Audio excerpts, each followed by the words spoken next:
Maligayang pagbabalik sa Rex Recap. Sa video na ito, ibabahagi ko sa inyo ang Japanese action movie, na pinamagatang Kamen Teacher, na ipinalabas noong 2013. Nagsisimula ang pelikula sa ilang mga estudyanteng pasaway na humahawak ng mga babae bilang bihag sa isang abandonadong gusali. Maya-maya, may isang lalaking nakamaskara na dumating upang iligtas ang mga babae at mabilis na tinalo ang mga pasaway na estudyante isa-isa. Ang lalaking ito ay hindi basta-basta, madali niyang napasuko ang mga ito. Ang lalaking nakamaskara ay si Gota Araki, isang espesyal na guro na pinili ng pamahalaang Hapon upang ayusin ang masasamang asal ng mga estudyante sa high school. Sa unang araw niya sa bagong paaralan, siya ang itinalagang homeroom teacher ng Class 2C, na kilala sa pagkakaroon ng maraming pasaway.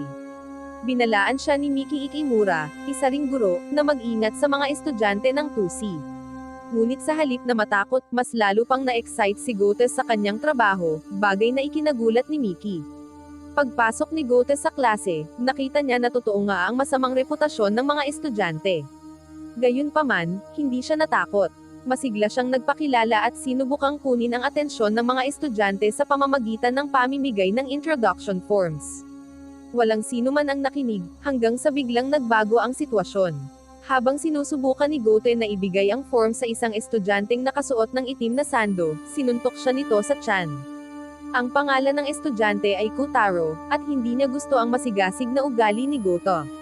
Nasaktan si Goto pero sinubukan pa rin niyang ibigay ang form kay Kotaro na may ngiti. Dahil dito, muli siyang pinagsusuntok ni Kotaro. Pagkatapos, isa pang estudyante, si Kinzo Takihara, ang sumuntok kay Gota at itinapon siya palabas ng bintana. Gayunpaman, hindi sumuko si Goto. Umakyat siya pabalik sa bintana na may ngiti pa rin at patuloy na ipinapamigay ang mga form kahit na nawalan siya ng malay matapos ulit-ulitin ang pananakit sa kanya. Nang magkamalay si Gote sa silid ng mga guro, katabi niya si Miki. Ang una niyang sinabi ay gusto niyang mas makilala pa ang kanyang mga estudyante. Pero iba ang pananaw ni Miki. Sinabi niyang kalimutan na lang ni Goto ang tungkol doon dahil magdudulot lang ito ng problema. Ipinaliwanag niya na ang mga estudyante sa Class 2C ang pinakamasama sa buong paaralan. Pati ang dating guro nila ay nabaliw dahil sa kanila. Kaya karamihan sa mga guro sa eskwelahan ay iniiwasan na lang nila na makipag-ugnayan sa mga estudyante kahit sa oras ng klase. Pinayuhan ni Miki si Goto na gawin din ang parehong bagay, pero hindi nagbago ang isip ni Goto. Mas lalo pa nga siyang naging determinado na gampanan ang kanyang trabaho bilang homeroom teacher ng Class 2C. Pagkalabas niya sa faculty room, nakita ni Gota ang dalawang estudyanteng naglalaban para makakuha ng 100 yen. Sinubukan niyang awatin sila, at kalaunan ay natigil din ang away kahit na nasuntok siya habang tinutulungan sila. Maya-maya, habang naglalakad sa campus, nakilala ni Gota ang isang babaeng estudyante na nagngangalang Kanako Kondo. Di tulad ng ibang estudyante, magiliw siyang binati ni Kanako at ikinuwento sa kanya ang tungkol sa apat na estudyanteng dapat niyang bantayan. Ang una ay si Ogumi, kilala rin bilang Ban, na nagmula sa isang mayamang pamilya.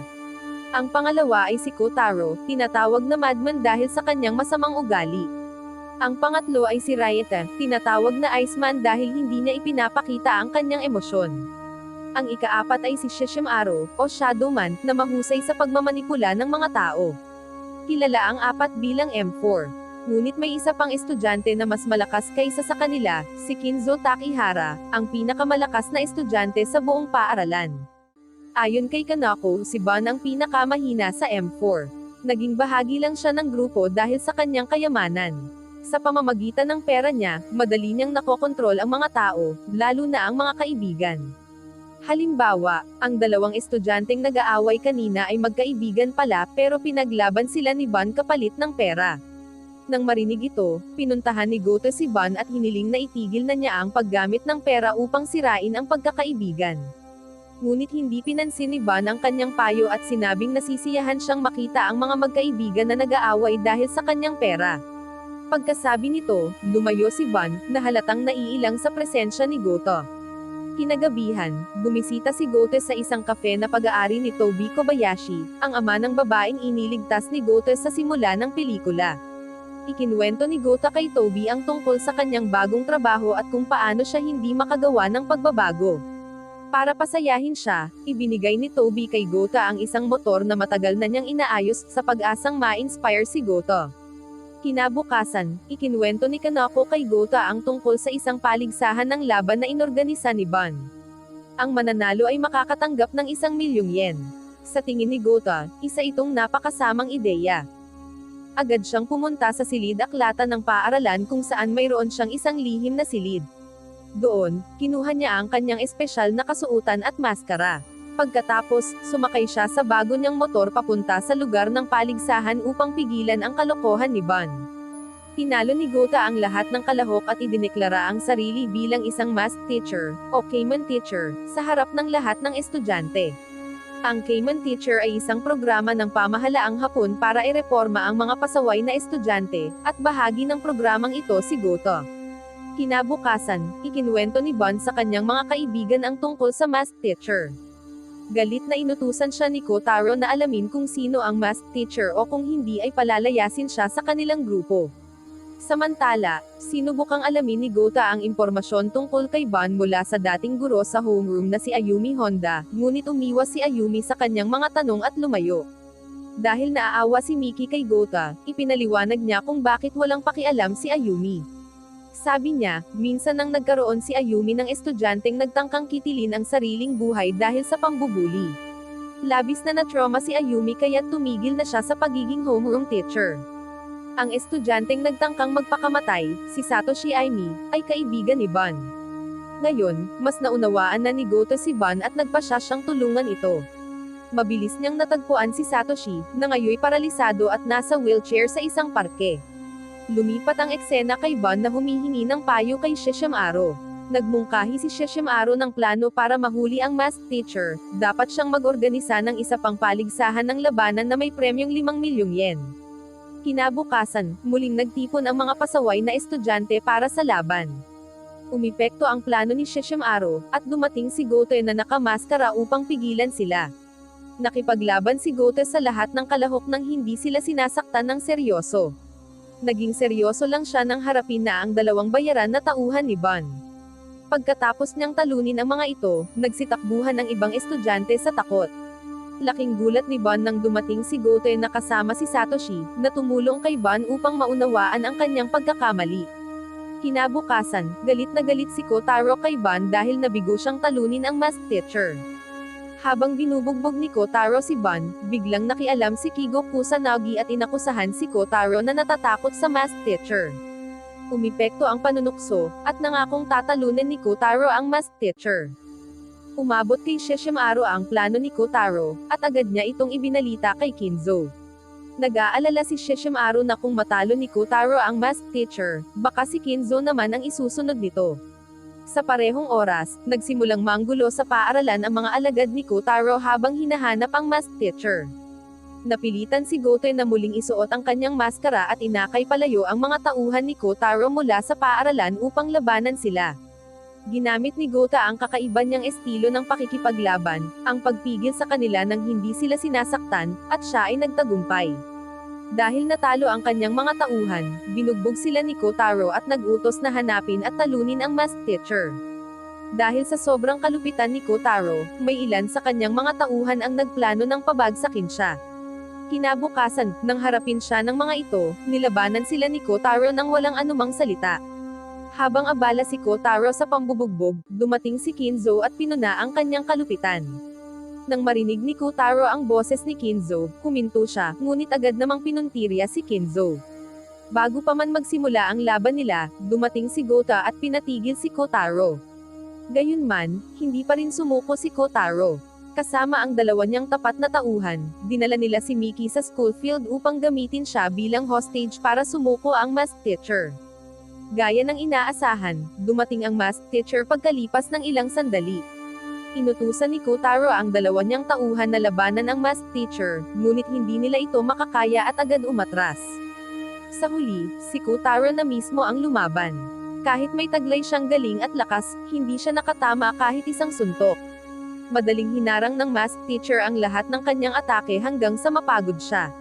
Sinabi ng math teacher kay Kotaro na ang lakas lamang ay hindi sapat upang mahikayat ang mga tao, at saka siya umalis. Naiwang mag-isa si Kotaro, lumuhod, at napaluha sa pagsisisi.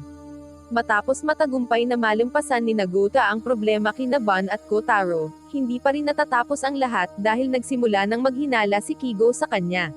Napansin din ni Gotoy na naging tahimik si Kotaro. Hindi na ito lumalaban kahit binubugbog na siya ng ibang estudyante, kaya't gusto na rin siyang tulungan ni Goto.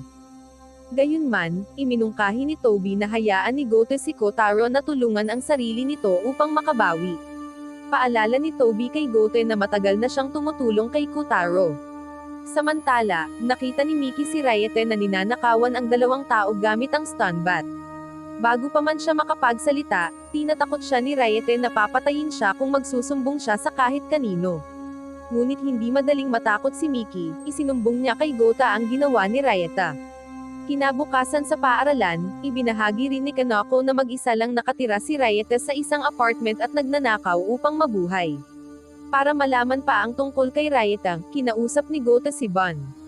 Inamin ni Bon na kaunti lang ang alam niya tungkol kay Ryete, maliban sa nagnanakaw ito at mahusay gumamit ng armas. Nagdesisyon si Gota na puntahan si Ryete sa kanyang apartment.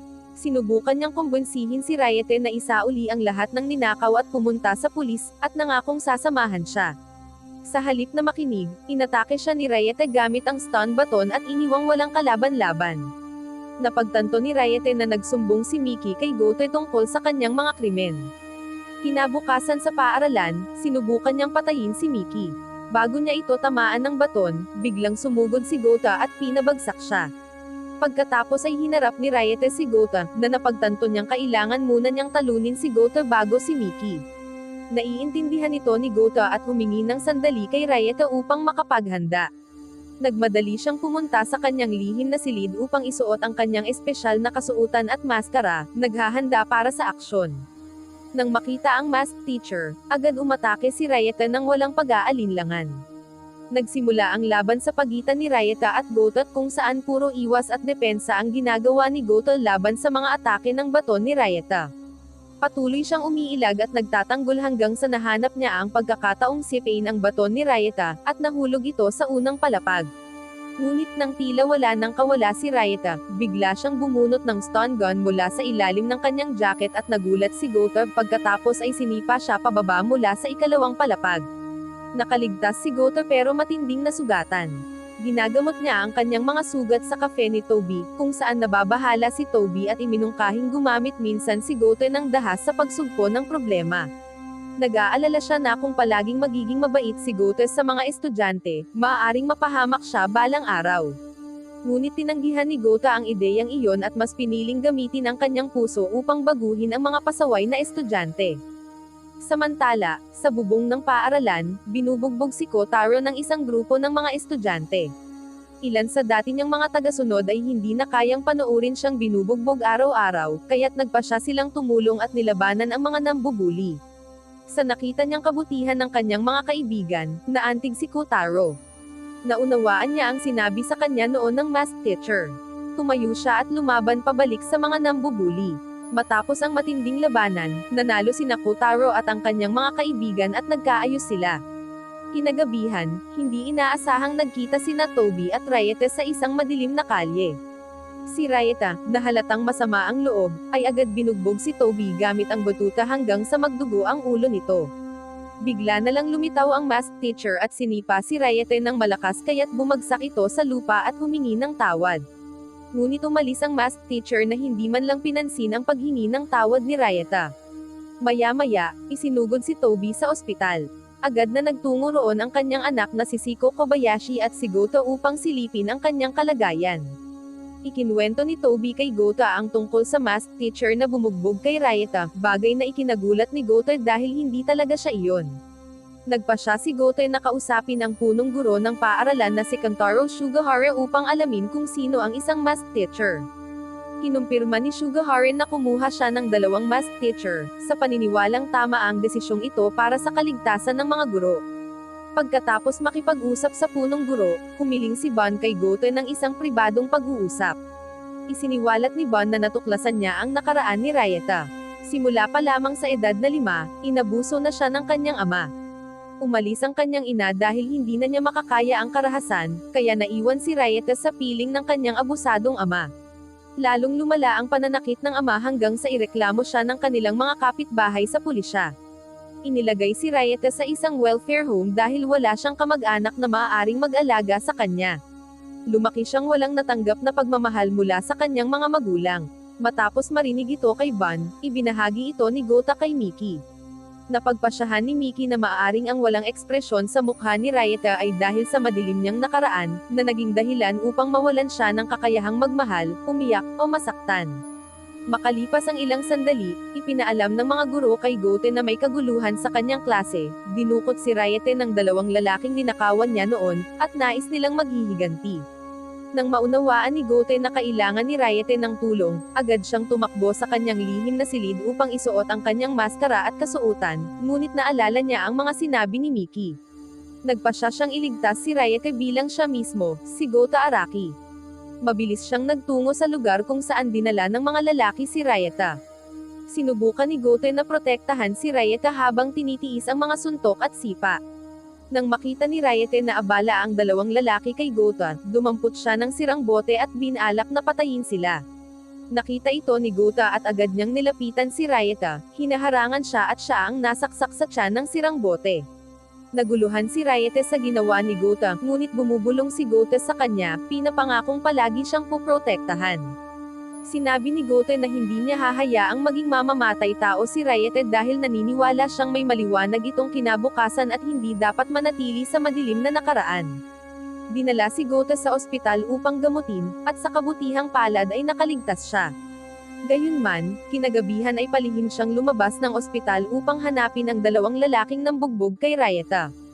Sa pagkakataong ito, hindi na siya nagdalawang isip na gumamit ng dahas. Pagkaalis mula sa ospital, agad na nagsimulang maghanap si Goten ng impormasyon tungkol sa isa pang masked teacher. Samantala, habang kasama ni Kotaro ang kanyang mga kaibigan, lumapit sa kanya si Kinzo upang hamanin siya. Ngunit nagbago na si Kotaro. Matalinong tumanggi si Kotaro sa hamon ni Kinzo, dahilan para umalis ito na walang nagawa. Napagtanto ni Kinzo na hindi niya kayang kontrolin ang masked teacher. Hindi niya gusto ang nakikitang pagbabago sa mga pasaway na estudyante gaya ni Kotaro. Dahil dito, nangako si Sesshomaru na siya na mismo ang papatay sa masked teacher. Kinagabihan, sinimulan ni Sesshomaru ang kanyang plano sa pamamagitan ng pambubugbog sa vice principal at pagbabante na tulungan siyang tukuyin ang pagkakakilanlan ng masked teacher. Sinabi ni Sesshomaru na kapag tumanggi o nabigo ang vice principal, papatayin niya ang lahat ng guro sa paaralan. Kinabukasan, sinimulan ng vice principal ang pagtatanong sa mga guro upang matuklasan kung sino ang masked teacher. Nang makita ang pagkataranta ng vice principal, nagpasya sina Gota at Miki na kumuha ng impormasyon tungkol kay Sesshomaru mula kay Ban. Ipinaliwanag ni Ban kung bakit gustong ibunyag ni Sesshomaru ang pagkakakilanlan ng masked teacher at idinagdag niyang mabilis at matibay na mandirigma si Sesshomaru. Sa hindi malinaw na dahilan, nawala na ang tiwala ni Sesshomaru at Kinzo sa mga matatanda. Kinagabihan, nagdesisyong magsuot ng maskara si Gota at nakipagkita kay Sesshomaru. Bago pa sila mag-usap, biglang lumitaw ang isa pang masked teacher at inatake si Sesshomaru. Mabilis na pinrotektahan siya ni Gota mula sa pag-atake ng Black Masked Teacher, ngunit siya ay tinamaan ng matindi. Habang nakahandusay si Gota, hindi na maiwasan ang laban sa pagitan ni Sesshomaru at ng Black Masked Teacher. Gayunman, hindi kinaya ni Sesshomaru ang lakas ng kalaban at nawalan siya ng malay matapos tumanggap ng ilang matitinding tama. Kinabukasan, narinig ni Kinzo ang dalawang estudyante na pinag-uusapan si Sesshomaru na nasa ospital matapos bugbugin ng masked teacher. Nagpanik si Kinzo at agad tumakbo sa ospital upang tingnan ang kalagayan ni Sesshomaru, na nananatiling walang malay. Kasabay nito, binigyan ni Ban si Gota ng bagong impormasyon tungkol kina Kinzo at Sesshomaru. Lumabas na pareho pala silang galing sa parehong bahay ampunan kaya naging matalik silang magkaibigan. Isang araw, inampon si Sesshomaru ng mga magulang na ang habol lang ay ang pera mula sa gobyerno at hindi siya tunay na inalagaan. Madalas pa siyang sinasaktan. Nang malaman ito ni Kinzo, bumisita siya sa bahay ni Sesshomaru at binugbog ang mga umampon kay Sesshomaru at iniligtas siya mula sa kalupitan. Simula noon, nawalan na ng tiwala sa mga matatanda ang dalawang bata. Pagkatapos bumisita kay Shishamaru, bumalik si Kinzo sa paaralan at ibinuhos ang kanyang galit sa pamamagitan ng pananakit sa lahat ng kanyang makakasalubong. Naghihintay pala roon ang Black Mask Teacher at nakita niya ang pagkakataon upang ipaghiganti si Shishamaru. Matindi ang naging laban nila at agad na napagod si Kinzo. Tinangka niyang tumakas, ngunit hinabol siya ng Black Mask Teacher at pinilit siyang muling makipaglaban. Sa kabutihang palad, dumating si Goto sa tamang oras upang tulungan si Kinzo at siya ang humarap sa Black Mask Teacher. Pantay ang kanilang laban. Nang mapagtanto ng Black Mask Teacher na magiging mahaba ang laban, pinili niyang umatras muna sa ngayon. Pagkatapos noon, pumunta si Goto kay Sugahara upang hilingin na bawiin ang lisensya sa pagtuturo ng Black Mask Teacher. Ngunit sinabi ni Sugahara kay Goto na huwag makialam sa ibang mask teacher kung gusto pa niyang manatili sa kanyang trabaho sa paaralan. Samantala, sinusubukan ni Kinzo na makahanap ng pera para sa pagpapagamot kay Shishamaru sa ospital. Ilang beses siyang tinanggihan hanggang sa may makilala siyang lalaki na nag-alok sa kanya ng trabaho sa isang pabrika. Gayunman, gusto lang pala siyang ipahamak ng lalaki. Matapos magsimulang magtrabaho si Kinzo, ninakaw ng lalaki ang pera ng pabrika at siya ang inakusahang magnanakaw. Kinailangang tumulong ni Goto upang mailigtas si Kinzo sa kanyang problema. Hindi mapatawad ni Kinzo ang lalaking nanira sa kanya. Dinala niya ito sa isang liblib na lugar sa gabi at hinamon sa isang laban. May dalang bakal na tubo ang lalaki, habang si Kinzo naman ay walang armas kundi ang sarili niyang mga kamay. Nang muntik nang mapatay si Kinzo, dumating si Goto upang iligtas siya. Matapos talunin ang lalaki, agad tinulungan ni Goto si Kinzo na nakabitin sa gilid. Hindi na makakapit si Kinzo ng matagal, kaya sa huli, hinawakan niya ang kamay ni Goto, at iniahon siya nito sa ligtas na lugar. Bago umalis, pinayuhan ni Goto si Kinzo na magsimulang magtiwala sa iba. Sinabi niya na mula sa paniniwalang iyon, darating ang pag-asa. Kinabukasan, aksidenteng nakita ni Goto si Kanako sa harap ng paaralan. Magkasama silang pumasok sa campus habang masayang nagkukwentuhan.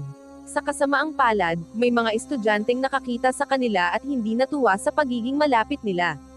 Nagpasya silang turuan ng leksyon si Kanako.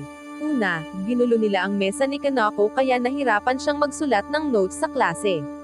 Pagkatapos, binato siya ng mga pin habang nagtuturo ang guro. Hindi na nakatiis si Kigo na nakikita si Kanako na inaapi.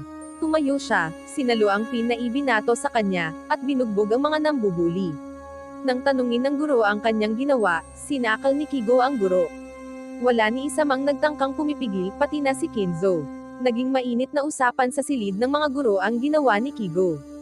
Binigyan siya ng matinding babala at may ilang guro na gusto siyang paalisin. Si Miki lamang ang nagtatanggol kay Kigo, naniniwala siyang may dahilan si Kigo sa kanyang ginawa dahil bihira naman siyang magdulot ng gulo. Sa kabutihang palad, sinabi ni Kanako kina Goto at Miki na pinoprotektahan siya ni Kigo mula sa mga bully na pinamumunuan ni Asami Nomo. May isa pang dahilan si Miki kung bakit niya ipinagtatanggol si Kigo. Noong bumisita sila ni Goto sa cafe ni Toby, isiniwalat niya na ang ina ni Kigo ang naging homeroom teacher niya.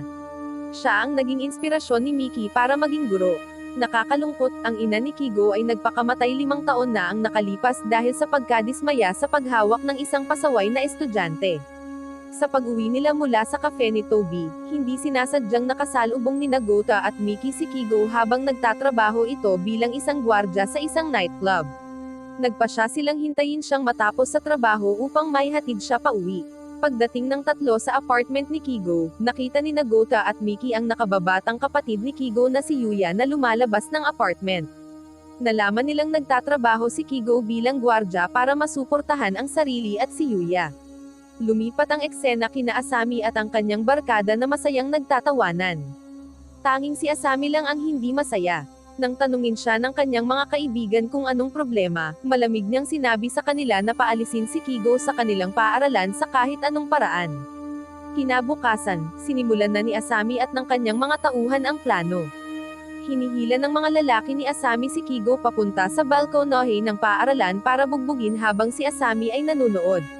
Ngunit dumating si Goto sa tamang oras para iligtas si Kigo. Sa halip na si Kigo ang bugbugin, hinarap ng mga barkada ni Asami si Goto, na tinalo sila nang hindi man lang sila sinasaktan. Pagkatapos, binalaan ni Goto si Asami na tigilan na ang pag-utos sa kanyang mga kaibigan na gumawa ng maruruming gawain para sa kanya. Nagkunwaring nagsisisi si Asami at nangakong hindi na uulitin ang kanyang ginawa at hihingi ng tawad sa lahat. Nasaktan siya, pero peke lang ang lahat. Pagkaalis ni Gota, inutusan ni Asami ang kanyang grupo na asikasuhin na agad si Kigo. Naniniwala siyang magtatagumpay na sila ngayon dahil alam niya ang kahinaan ni Kigo, isang bagay na magpapagalit sa kanya ng husto at magiging dahilan para siya'y mapatalsik sa paaralan, ang pagkidnap kay Yuya.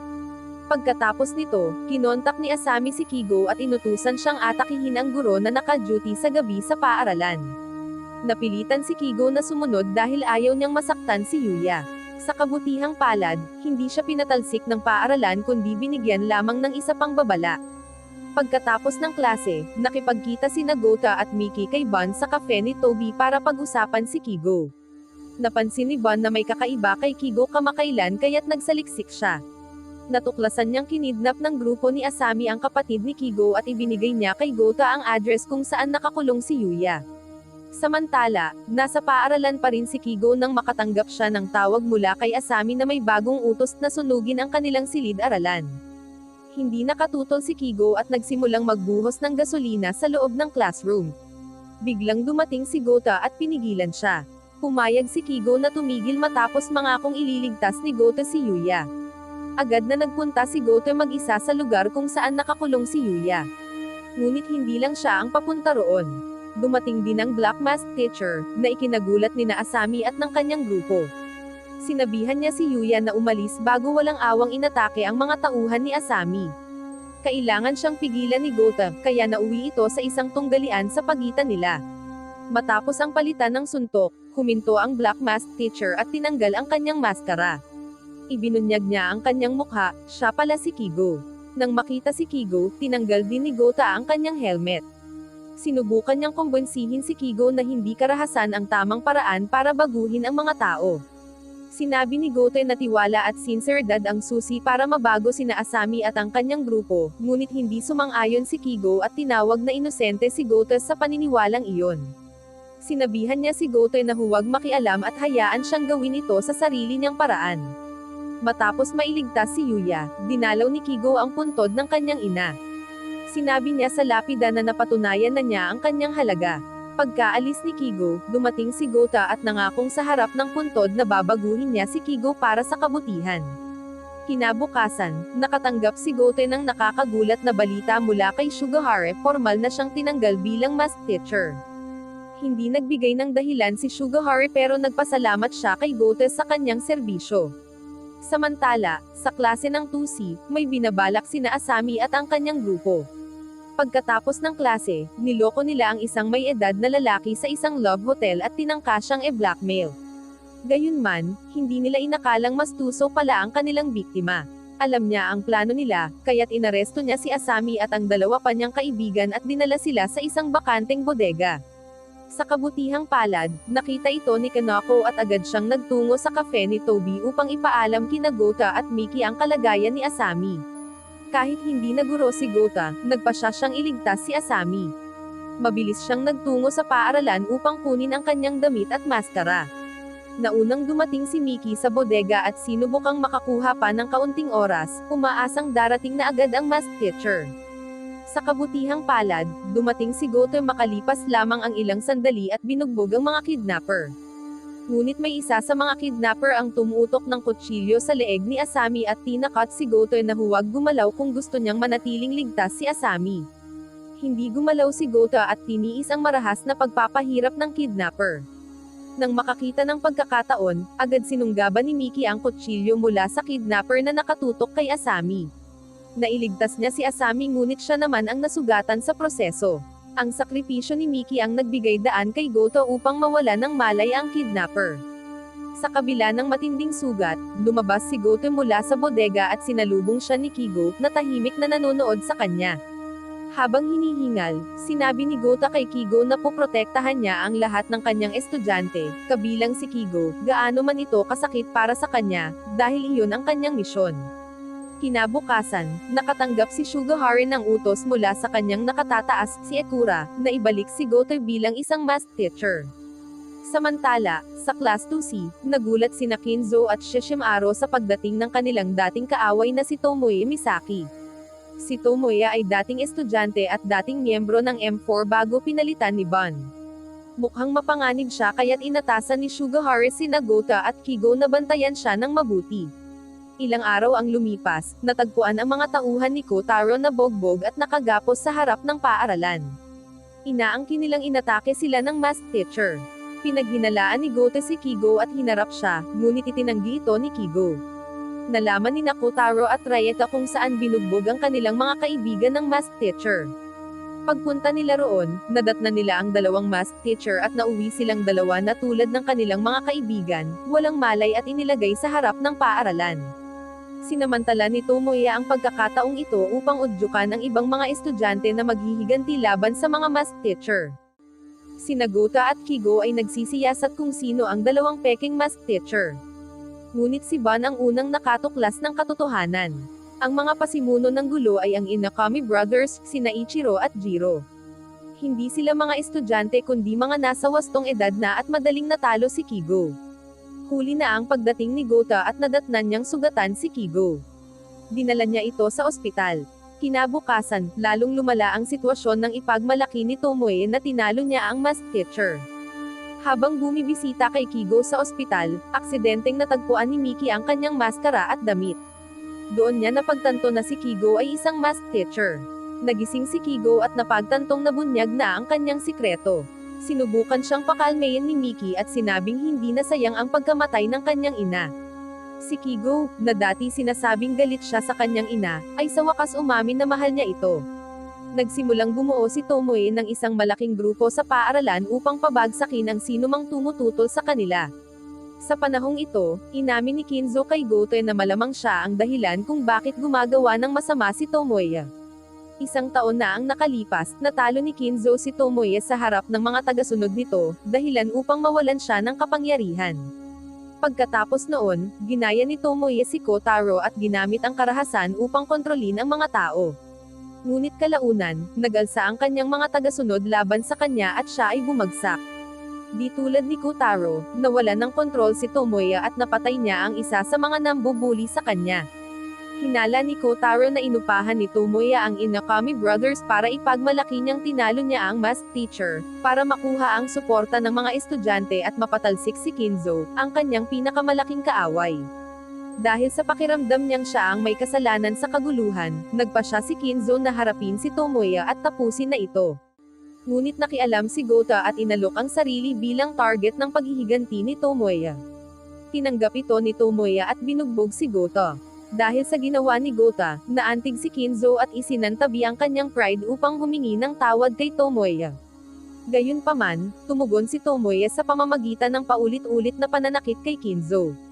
Nang mapagtanto ni Kinzo na sobra na ito, lumaban siya at ibinigay ang isang malakas na suntok, dahilan para matauhan si Tomoe. Bagamat hindi tumama ang suntok, naramdaman ni Tomoe ang bigat nito. Inamin ni Tomoe ang kanyang pagkatalo, at sa gitna ng pagkalito, napaluhod siya at napaiyak. Ngunit panandalian lamang ang sandaling iyon, dahil dumating ang Inakami Brothers at inatake ang lahat, kabilang na si Tomoe. Sa kabila ng kanilang bilang, wala silang nagawa laban sa lakas ng Inakami Brothers. Nang tila nawawalan na ng pag-asa ang lahat, biglang lumitaw ang Black Mask Teacher at nakipaglaban sa Inakami Brothers. Ilang sandali pa, sumali si Gota sa laban. Kahit na napakalakas ng Inakami Brothers laban sa dalawang math teacher, hindi sila sumuko. Habang pinapanood ng mga estudyante ang laban, nagsimula silang maantig at naawa sa mga math teacher. Sinimulan nilang sigawan at palakpakan ang mga ito, na nagbigay ng panibagong lakas. Sa bagong sigla, nagtagumpay sina Gota at ang Black Mask Teacher na talunin ang Inakami Brothers gamit ang isang pinagsanib na atake. Ipinagdiwang ng mga estudyante sa gym ang kanilang tagumpay sa pamamagitan ng masigabong palakpakan. Ngunit agad na umalis sina Gota at Kigo nang hindi nagsasabi ng kahit isang salita. Pagkalabas nila sa gym, tinanong ni Gota si Kigo kung bakit niya tinulungan ang mga estudyante. Inamin ni Kigo na ginawa niya iyon para kay Gota, hindi para sa kapakanan ng mga estudyante. Sinabi rin niyang hindi niya babaguhin ang kanyang paraan ng pagtuturo bilang isang math teacher sa hinaharap. Kinabukasan, ipinatawag si Goto ni Sugahara, na nagpahayag ng pagsisisi sa kanyang hindi magandang pagganap. Inamin ni Sugahara na hindi niya kayang baguhin ang mga delinkwenteng estudyante nang wala ang tulong ng isang math teacher. Samantala, pinakawalan ni Kinzo at Sesshomaru si Tomoe, na kailangang bumalik sa rehabilitation center. Bago sila maghiwalay, sinabi ni Kinzo kay Tomoe na si Gota ang naka-impluwensya sa kanya upang maging mabuting tao. Kinabukasan, namigay si Gota ng mga form sa kanyang mga estudyante upang tanungin kung ano ang plano nila pagkatapos magtapos.